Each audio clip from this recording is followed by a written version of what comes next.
This is the Truth Network. Bible Wonders of Habakkuk.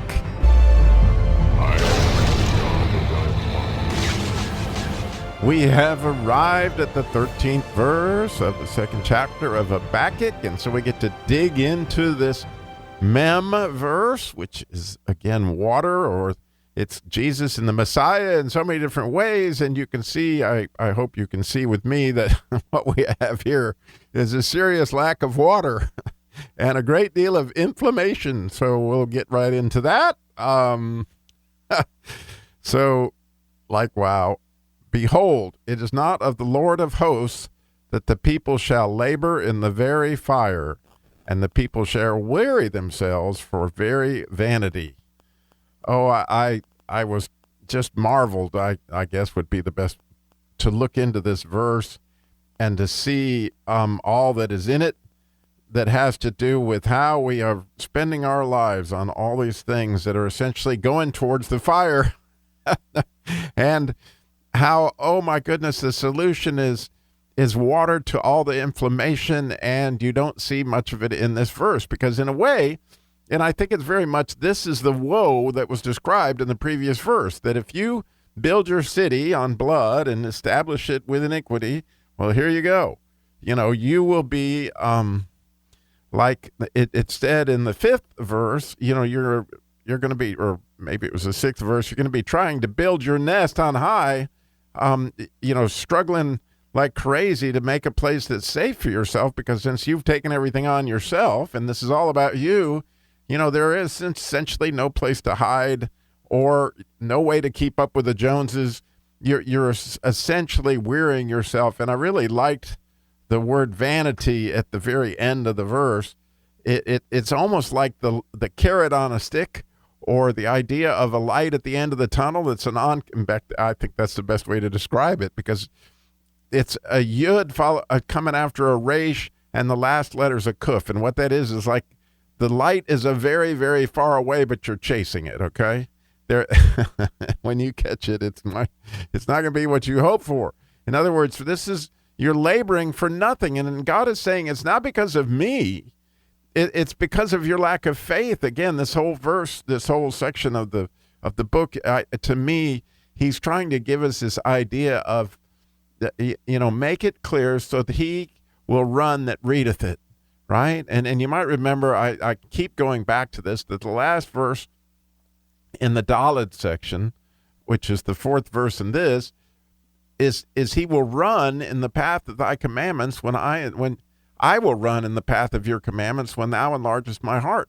In other words, if you're running in the path of Jesus' commandment, picking up your cross and walking daily in faith with everybody and all that, you're not laboring in vain in any way, shape, or form. You're not, all inflamed like this poor soul. And the idea here is, if you really think about the 13th or the mem verses in the 119th Psalm, the very first one is, oh, how I love it, thy law, it is my meditation all the day.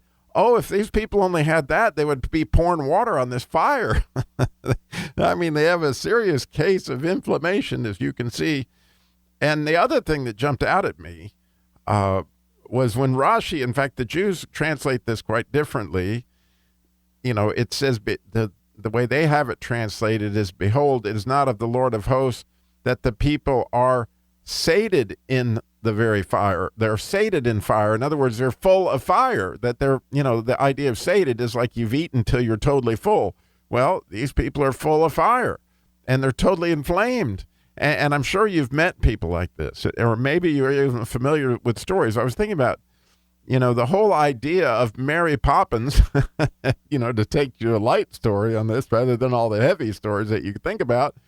But it was saving Mr. Banks, right? I mean, the guy was so involved with the bank and saving tuppence, and he was on fire to do all these things except spend time with his kids. And so where does he go at the end of the movie?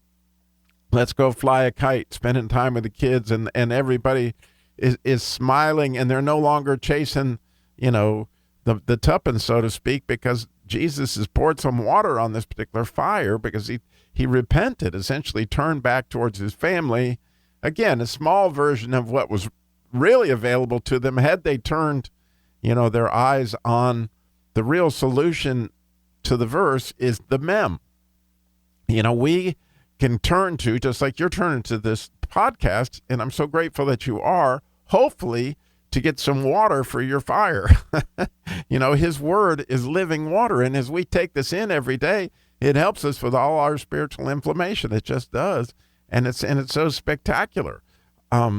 Certainly when I look back at my life in the car business, especially when I was running 10,000 miles an hour to try to stay 2 steps ahead of Chrysler Financial, which was on my tail the 10 years I had the dealership. I mean, they were never satisfied. They were like a fire that was continuing to burn, and they kept me charged up. Chrysler, you need to take cars. These people, you need to pay. It was just a constant struggle, a constant striving, and what it did to my heart. I literally, you got to sell 2 more cars. You got to sell 5 more cars. You got to hit this quota. You got to meet this objective.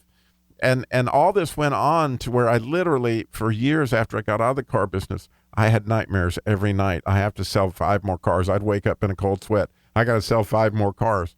Well, man, I did not realize how bad I needed some water, because I had a serious case of spiritual inflammation. Like, man, and even there's other things that sometimes actually kind of bother me.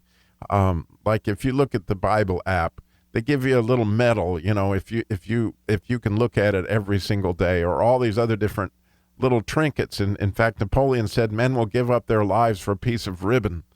And again, there's no doubt that if you're fighting to save your country, that's a completely different thing than fighting in order to get a medal.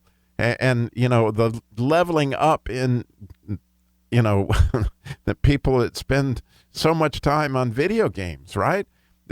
I spent a fortune years ago with my son in a game called Double Dragon just so we could get to the 7th level. Well, what did we do? I mean, you're just striving, and it's this carrot on a stick. And when you get there, there's nothing there that's of any value. And so here we can see the beauty of the mem section of the 119th Psalm. The actual antithesis of this verse is what God does have for those who love thy law. I mean, it's just absolutely spectacular. And what can happen when you actually realize the problem is the inflammation, and there's a balance there. It's important to have the fire because you don't want to be lukewarm, but it's also important to have shalom, which is completeness, the fire and the water, right? When you hear the shem and shalom, and you can hear the mem, and you can hear the lamed, which we talked about, last episode. And so again, I think it's beautiful and something to marvel at, that the only place that there are mems in this verse are in the people, because in the word people in Hebrew is a mem. And so that was my take home was like, you want to labor on something that's of value, love on people, okay? Because that's where the mem is.